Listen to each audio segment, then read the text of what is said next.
بسم اللہ الرحمن الرحیم۔ جو امام حسن جو اپنے نانا کا قرضہ ادا کرے اس کو حسن کہتے ہیں۔ جو اپنے نانا کا قرضہ ادا کرے اس کو امام حسن کہتے ہیں۔ آج بھی جو مدینے جاتے ہیں، پہاڑی تو موجود نہیں ہے لیکن جگہ موجود ہے۔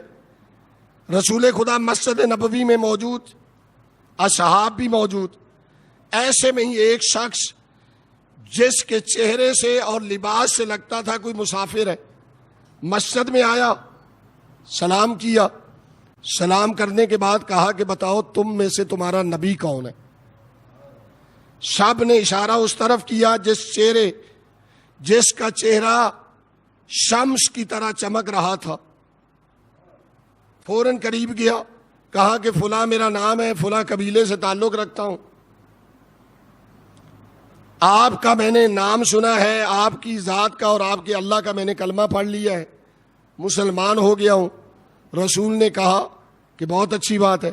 کہا اب آپ کے پاس ایک وعدہ لینے آیا ہوں کہ اگر میں اپنے قبیلے میں جاؤں اور پورے قبیلے کو تبلیغ کر کے مسلمان کر لوں تو آپ مجھے کیا دیں گے؟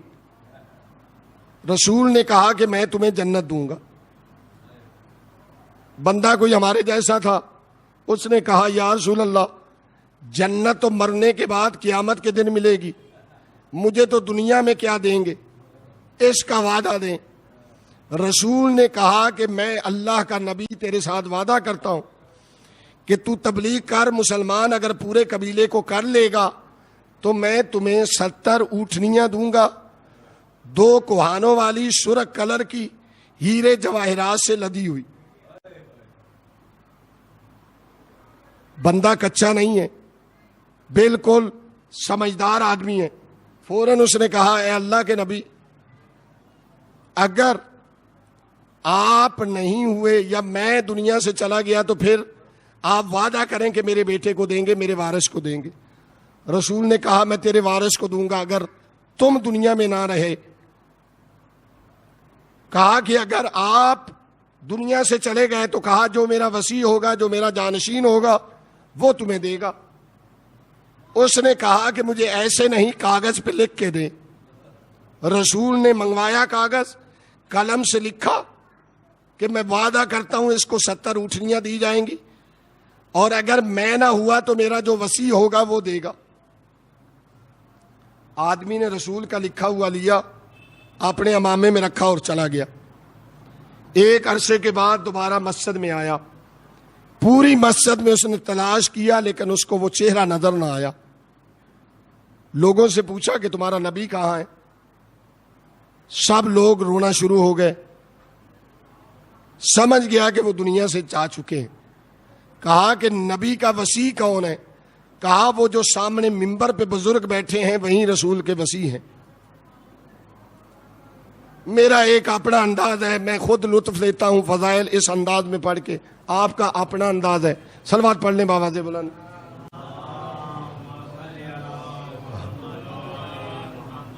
فوراً آگے بڑھا اور وہ لکھا ہوا رسول کا اس کے حوالے کیا۔ انہوں نے کاغذ کو پڑھا، سامنے اس کو دیکھا، پھر کاغذ کو دیکھا، پھر اس کو دیکھا، پھر کاغذ کو دیکھا۔ اس نے کہا میں نے آپ کو رسول کا لکھا ہوا دیا ہے، آپ کبھی کاغذ کی طرف دیکھتے ہیں کبھی میری طرف دیکھتے ہیں۔ کہا دیکھو اگر پوری بادشاہت کا خزانہ بھی خالی کر دوں تو میں یہ اونٹنیاں 70 کے یا 2 بھی نہیں دے سکتا۔ فوراً اس نے مسجد میں کھڑے کھڑے کہا کہ یا تم جھوٹے ہو یا تمہارا نبی نعوذ باللہ جھوٹا ہے۔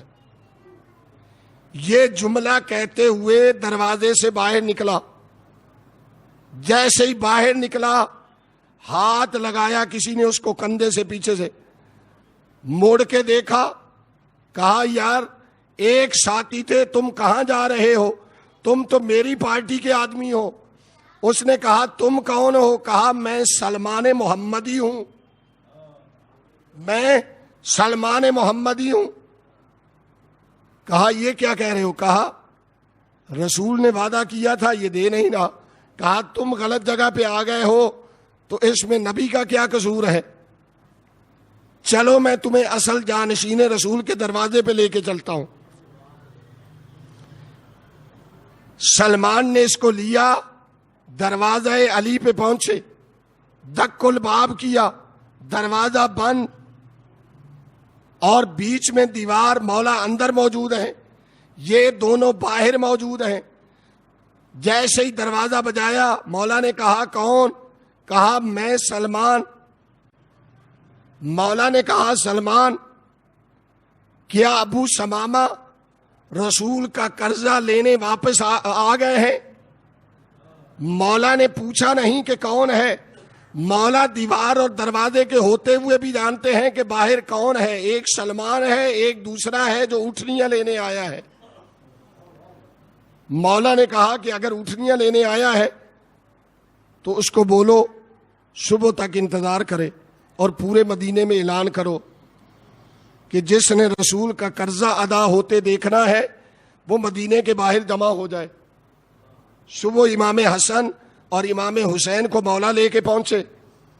فوراً جیسے ہی پہنچے، اس وقت مولا نے کہا کہ اٹھنیاں میں آپ کو دوں یا میرا بیٹا حسن دے؟ اس نے کہا مجھے اٹھنیاں چاہیے، مجھے اٹھنیاں چاہیے، چاہے آپ دیں یا آپ کا بیٹا حسن دے۔ مولا نے فوراً کہا بیٹا حسن اپنے نانا کا قرضہ ادا کرو۔ مولا نے عصا امام حسن کو دیا، امام نے عصا پہاڑی میں مارا، وہاں سے ایک سوراخ ہوا، اس سے رسی نکلی، رسی مولا امام حسن نے اس کے ہاتھ میں دے دی اور اس کو کہا کہ آگے چلو۔ جانور کو ایسے پکڑ کے چلتے ہیں یا ایسے پکڑ کے چلتے ہیں؟ قربانی کا جانور تو سب گھر میں لاتے ہیں، جانور کو ایسے پکڑ کے نہیں چلا جاتا۔ آدمی کا منہ آگے ہوتا ہے اور پیچھے کمر کی طرف سے رسی پکڑ کے چلتا ہے۔ اس نے جیسے ہی رسی پکڑ کے چلا اور امام نے کہہ دیا کہ مڑ کے واپس نہیں دیکھنا، جیسے ہی کہا کہ مڑ کے واپس نہیں دیکھنا، یہ فوراً پریشان ہوا کہ خالی رسی تو نہیں۔ امام نے ایک اور معجزہ پیدا کیا، ہر نکلنے والی اونٹنی کے گلے میں ایک گھنٹی پیدا کی۔ جیسے ہی گھنٹی بجی سمجھا کہ خالی رسی نہیں کچھ ہے، اور گننا شروع ہوا۔ گنتے گنتے 60، 61، 62، 63، 64، 65، 67، 8 اور 69، جیسے ہی 70 پہ پہنچا، اس نے مڑ کے دیکھا تو 2 کوہانوں والی اٹھنیاں ہیرے جواہرات سے لدی ہوئی۔ امام حسن آگے بڑھے، کہا اے میرے نانا کے صحابی، اگر تم مڑ کے نہ دیکھتے، یہ تو میں نے اپنے نانا کا قرضہ ادا کیا ہے، اگر قیامت تک مڑ کے نہ دیکھتے تو حسن کی سخاوت قیامت تک جاری رہتی۔ اللهم صل على محمد وآل